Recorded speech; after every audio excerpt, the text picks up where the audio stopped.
Guys, welcome back to AppIQ, and in this video I'm going to show you how to check how much storage you have on your Android or Samsung phone.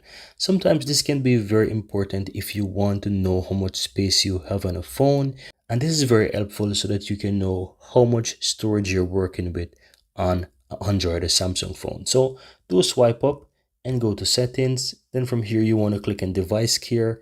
From here you'll be able to see storage, and towards the left hand side you can see how much available storage you have, but on the right hand side you have a little bar graph there, a little bar. You can see how much space you have used out of the how much space you have in total. And as I said, on the left hand side it shows you available, on the right hand side it shows how much you use out of the total space. So as you can see here, I have 128 gigs, but I've used up just about 51.8 gigs there.